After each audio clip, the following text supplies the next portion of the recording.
আগমনীত নতুনকৈ traffic police পইণ্টৰ শুভ উদ্বোধন।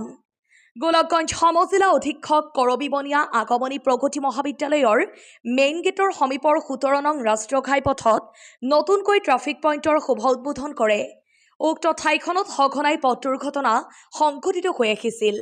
স্থানীয় লোকে বহুদিনৰ পৰাই প্ৰগতি মহাবিদ্যালয়ৰ মেইন গেটৰ সমীপৰ ৰাষ্ট্ৰীয় ঘাইপথত ট্ৰাফিক পুলিচ পইণ্টৰ দাবী জনাই আহিছিল। আজি উক্ত ঠাইত ট্ৰাফিক পইণ্ট দিয়াৰ কাৰণে গোলকগঞ্জ সমজিলা অধীক্ষক কৰবী বনিয়া, গোলকগঞ্জ চক্ৰ পৰিদৰ্শক ৰাতুল হালৈক অঞ্চলটোৰ ৰাইজে ধন্যবাদ জনায়। স্থানীয় সচেতন ৰাইজে বাইক চালকক হেলমেট পৰিধান কৰি ট্ৰাফিক আইন মানি বাইক চলোৱাৰ কাৰণে অনুৰোধ জনায়। আজিৰ ট্ৰাফিক পুলিচ পইণ্টৰ শুভ উদ্বোধনীৰ সময়ত গোলকগঞ্জ সমজিলাৰ অধীক্ষক, গোলকগঞ্জ আৰক্ষী চক্ৰ বিষয়া, গোলকগঞ্জ চক্ৰ পৰিদৰ্শক, গোলকগঞ্জৰ প্ৰাক্তন বিধায়ক অশ্বিনী ৰায় চৰকাৰ, প্ৰগতি মহাবিদ্যালয়ৰ অধ্যক্ষ, আগমনী ট্ৰেফিকৰ SI অশোক কুমাৰ সিং লগতে অঞ্চলটোৰ মুৰব্বী সমাজ উপস্থিত থাকি আজিৰ উদ্বোধনী অনুষ্ঠান সম্পূৰ্ণ কৰে। আগমনীৰ পৰা ৰফিক আলীৰ ৰিপৰ্ট, জনতাৰ খবৰ 24 লাইভ। এটা দীৰ্ঘদিনীয় সমস্যা, এই সমস্যাটা সমাধান হল।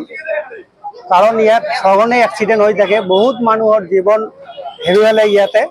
লগতে আমাৰ ছাত্ৰ ছাত্ৰীসকলৰ কাৰণে বিৰাট বিপদজনক হৈ পৰিছে এই কলেজ মোড়টো। বহুত যান জঁটৰ সমস্যা হয়, বিশেষকৈ কলেজ যেতিয়া ক্লাছ বহে আৰু যেতিয়া ছুটি হয় সেই সময়ত বহুত সমস্যাৰ সৃষ্টি হয়। আজি মই ইয়াৰ আগতে আমি কেইবাবাৰো চেষ্টা কৰিছিলোঁ ইয়াত ট্ৰেফিক পইণ্ট বহোৱাৰ কাৰণে, এপ্লিকেশ্যন দিছোঁ SP মহোদয়ক, কিন্তু তেখেতসকলে ইয়াত ট্ৰেফিক পইণ্টটো অনুমোদন দিয়া নাছিল। কিন্তু এইবাৰ আমি ৰাজু ৰবিদাস আৰু মনীন্দ্ৰ নাথৰ সহায়ত এইবাৰ আমি সফল হ'লোঁ। এইবাৰো এপ্লিকেশ্যন দিলোঁ, লগে লগে একচেপ্ট হ'ল এপ্লিকেশ্যন, আৰু ইয়াত পুলিচ পইণ্ট আজি আনুষ্ঠানিকভাৱে উদ্বোধন হ'ল।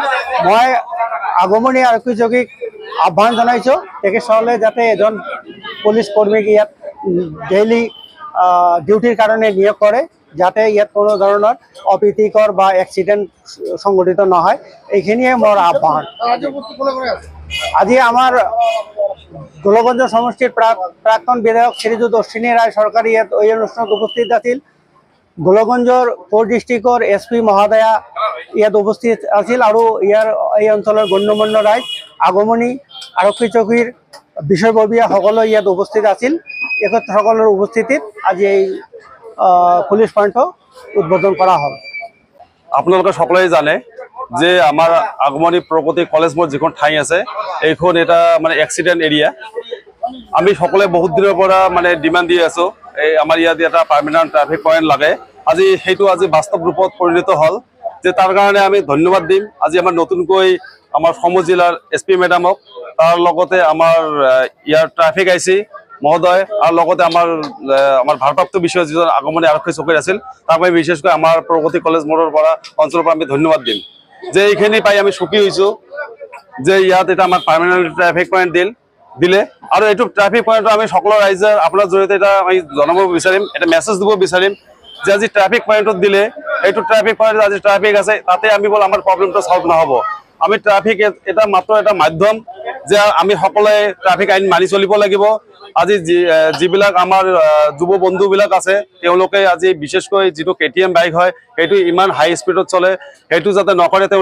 তেওঁলোকৰ দেউতাকে হয়তো তেওঁলোকৰ ডিমাণ্ডত এইটো কিনি দিছে, তেওঁলোকে যাতে এটা যাতায়াত মাধ্যম লৈ তেওঁলোকে চলে, আৰু সাধাৰণতে তেওঁলোকে সকলোৱে যাতে হেলমেট ব্যৱহাৰ কৰে।